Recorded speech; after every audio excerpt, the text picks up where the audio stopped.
पीछे हम पढ़ चुके हैं फंडामेंटल फोर्सेस, उसमें हमने फर्स्ट पढ़ा था ग्रेविटेशनल फोर्स। ठीक है, तो ग्रेविटेशनल फोर्स के बारे में हमने सब बताया था, what is gravitational force, properties. ठीक है, तो हमारे पास नेक्स्ट फोर्स आती है नंबर 2 पे, वीक न्यूक्लियर फोर्सेस। अब वीक न्यूक्लियर फोर्सेस मतलब नाम से क्लियर है वीक, तो मतलब ये स्ट्रेंथ में वीक होंगी। ठीक है, देखो क्या कहती है, these forces were discovered during the study of phenomena of beta decay in radio activity. देखो जब रेडियो एक्टिविटी का जो प्रोसेस है उसमें क्या होता है, बीटा डीके होता है, मतलब उसमें से बीटा पार्टिकल निकलते हैं। जैसे अपने रेडियो एक्टिव एलिमेंट्स है ना, काफी रेडियो एक्टिव एलिमेंट्स हमारे जो पीरियोडिक टेबल में, उनमें से क्या होता है, बीटा डीके होता है, बीटा पार्टिकल्स निकलते हैं उसमें से। तो उस प्रोसेस के दौरान इस फोर्स को ऑब्जर्व किया गया था। ठीक है, तो ये फोर्स लगता किसमें, अब देखो ये force weak nuclear force acts inside individual nucleons. ठीक है, मतलब जो हमारे पास कोई भी एटम है, सपोज ये अपने पास क्या है, एटम, एटम है, इसके अंदर क्या है, न्यूक्लियस। न्यूक्लियस के अंदर क्या होते हैं, न्यूट्रॉन और प्रोटॉन, न्यूट्रॉन और प्रोटॉन, ये दोनों चीज होती है, इनको हम क्या बोलते हैं, न्यूक्लियॉन। ठीक है, ये क्या होते हैं, न्यूक्लियॉन। अब जैसे न्यूट्रॉन न्यूक्लियॉन है, तो न्यूट्रॉन के अंदर जो फोर्सेस वर्क कर रही है उसको क्या बोलते हैं, वीक न्यूक्लियर फोर्सेस। ऐसे ही प्रोटॉन के अंदर, मतलब इंडिविजुअल प्रोटॉन के अंदर जो फोर्सेस एक्ट कर रही है उनको क्या बोलते हैं, वीक न्यूक्लियर फोर्सेस। ठीक है, तो अब हम बात करते हैं इसकी प्रॉपर्टीज की। तो यहां से समझ आया ना, एटम के अंदर न्यूक्लियस होता है, न्यूक्लियस में क्या होते हैं, न्यूक्लियॉन होते हैं। कौन कौन से न्यूक्लियॉन होते हैं, न्यूट्रॉन और प्रोटॉन। तो न्यूट्रॉन के अंदर जो फोर्स वर्क कर रही है उसको क्या बोलते हैं, weak nuclear forces, and proton के अंदर जो वर्क कर रही है उसको क्या बोलते हैं, वीक न्यूक्लियर फोर्सेस। ठीक है, अब देखो इनकी प्रॉपर्टीज के बारे में बात करते हैं। Properties, the weak forces are 10 to power 25 times stronger than the gravitational force. अब देखो जो वीक न्यूक्लियर फोर्सेस है वो 10 to power 25 times stronger then gravitational force, मतलब ये ग्रेविटेशनल फोर्सेस से 10 to power 25 टाइम्स ग्रेटर है। ठीक है, नेक्स्ट है, the weak forces exist between leptons and leptons, leptons and mesons etcetera. देखो जो हमारे पास छोटे पार्टिकल होते हैं, हमारे पास फंडामेंटल पार्टिकल्स हैं, इलेक्ट्रॉन, प्रोटॉन, न्यूट्रॉन। ठीक है, इनसे भी छोटे पार्टिकल्स होते हैं जिसको हम बोलते हैं लेप्टॉन्स, मेसॉन्स, ऐसे काफी पार्टिकल्स होते हैं जो उनके बीच में जो फोर्स एक्ट करता है उन्हीं को हम क्या कहते हैं, वीक न्यूक्लियर फोर्सेस। ठीक है, जैसे हमने प्रोटॉन को तोड़ दिया, जब हम प्रोटॉन को तोड़ेंगे उसमें से दो पार्टिकल्स बनाएंगे तो उनके डिफरेंट डिफरेंट नाम होंगे, और उनके बीच में जो फोर्सेस एक्ट करेगी उनको हम क्या बोलते हैं, वीक न्यूक्लियर फोर्सेस। ठीक है, तो वीक न्यूक्लियर फोर्सेस कंप्लीट।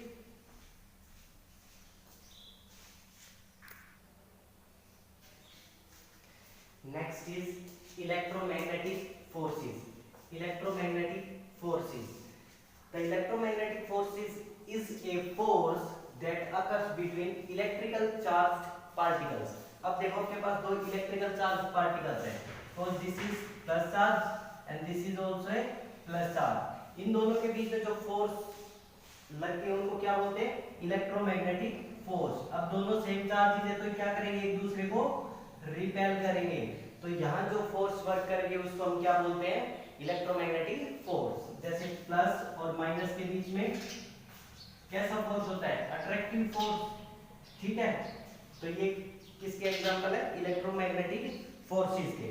अब देखिए इलेक्ट्रोमैग्नेटिक फोर्स का मैग्नीट्यूड कितना होता है, मतलब कितनी स्ट्रेंथ होती है इलेक्ट्रोमैग्नेटिक फोर्स की। ठीक है, किस किस पे डिपेंड करती है वो सब देखते हैं।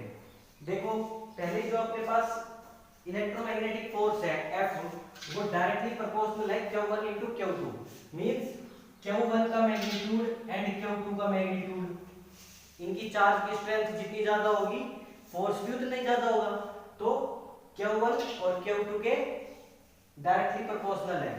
And F is inversely proportional to 1/r², means r is the distance between them.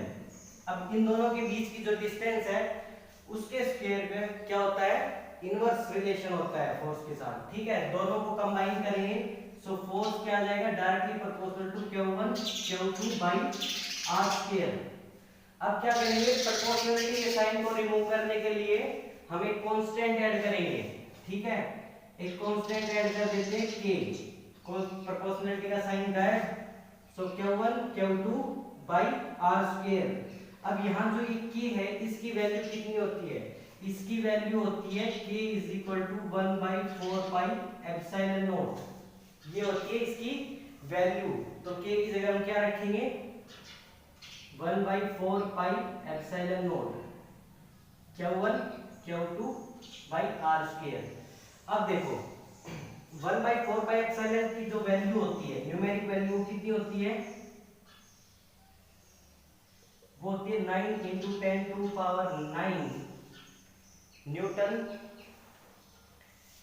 Newton metre square, ठीक है, कूलम स्क्वायर। अब देखो यहां पर जो एप्सिलॉन नॉट है वो क्या है, एब्सोल्यूट परमिटिविटी, इसको बोलते हैं, क्या बोलते हैं, एब्सोल्यूट परमिटिविटी।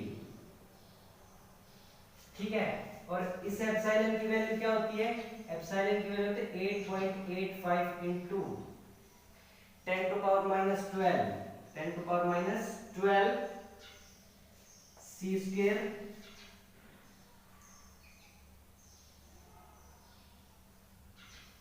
ये होती है इसकी वैल्यू। हमें सिर्फ इन चीजों पे ध्यान नहीं देना, हमें सिर्फ ये देखना है कि जो हमारे पास इलेक्ट्रोमैग्नेटिक फोर्स है वो F इज इक्वल टू क्या है, K × Q1 Q2/r²। अब देखो हमने पीछे पढ़ा था ग्रेविटेशनल फोर्स, ग्रेविटेशनल फोर्स हमने पढ़ी थी, उसका जो मैग्नीट्यूड आया वो कितना आया था, ग्रेविटेशनल फोर्स वो आई थी F is equal to Gm1m2/r²। तो ये दोनों सिमिलर है ना, यहाँ पर मास है और वहां चार्ज है, तो दोनों कौन से लॉ को ओबे करते हैं, इनवर्स स्क्वायर लॉ को ओबे करते हैं, क्योंकि नीचे इनकी क्या है, डिस्टेंस का स्क्वायर है। ठीक है, ओके। अब बात कर लेते हैं प्रॉपर्टीज की, कि भाई इलेक्ट्रोमैग्नेटिक फोर्सेस है इनकी प्रॉपर्टीज क्या होगी। देखो फर्स्ट प्रॉपर्टी तो देखो,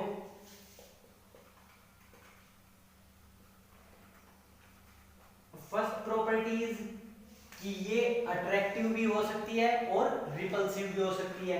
पहले देखो इसमें ये क्या था, अट्रैक्शन रिपल्सन हो रहा था, सेम चार्ज के बीच में क्या है, रिपल्सन है, और डिफरेंट चार्जेस के बीच में अट्रैक्शन है, मतलब अट्रैक्टिव भी है और रिपल्सिव भी है।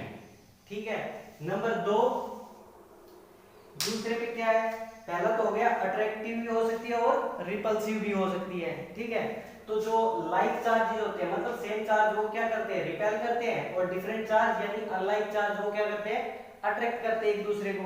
ठीक है, अब दूसरा लिख सकते हैं दे ओबे इनवर्स स्क्वायर लॉ। अब ये क्या करते हैं, हमने बताया था ना ग्रेविटेशनल फोर्स के नीचे भी क्या आ रहा था, r², इसके फॉर्मूला में भी नीचे क्या आ रहा है, r², मतलब ये दोनों क्या कर रहे हैं, इनवर्स स्क्वायर लॉ को ओबे कर रहे हैं। ठीक है, फिर आता है electromagnetic forces are 36 time 10⁻36 times greater than gravitational force. तो क्या कह रहा है, 36 टाइम ग्रेटर या स्ट्रोंगर। ठीक है, स्ट्रोंगर कर लेते हैं यहां, तो ये ग्रेविटेशनल फोर्स से 10⁻36 टाइम ग्रेटर होती है, यानी स्ट्रोंगर होती है। ग्रेविटेशनल फोर्स से कितनी ज्यादा स्ट्रोंगर होती है, देखो 10⁻36। एंड फोर्थ है दे आर सेंट्रल फोर्सेस। अब ग्रेविटेशनल फोर्स में पढ़ा था, क्या पढ़ा था कि ग्रेविटेशनल फोर्स भी सेंट्रल फोर्स है, क्योंकि ये सेंटर से लगती है सीधी, ठीक है। जो इनका जो फोर्स है वो एक लाइन के थ्रू हम ज्वाइन कर सकते हैं, ठीक है। तो सेंटर टू सेंटर लगती है, ठीक है। ये सेंट्रल फोर्सेस है। नेक्स्ट है they are also conservative forces. अब ग्रेविटेशनल फोर्स किस टाइप की थी, वो भी कंजर्वेटिव थी, क्योंकि वो डायरेक्टली डिपेंड करती थी इनिशियल और फाइनल पॉइंट पे, ठीक है। तो ऐसे ही ये भी क्या है, कंजर्वेटिव फोर्स है। दो चार्ज के बीच में जो फोर्स लगती है तो लाइन ज्वाइनिंग है वो शॉर्टेस्ट होती है, ठीक है। तो ये क्या है, कंजर्वेटिव फोर्स है, ठीक है। कल हम पढ़ेंगे स्ट्रॉन्ग न्यूक्लियर फोर्सेस।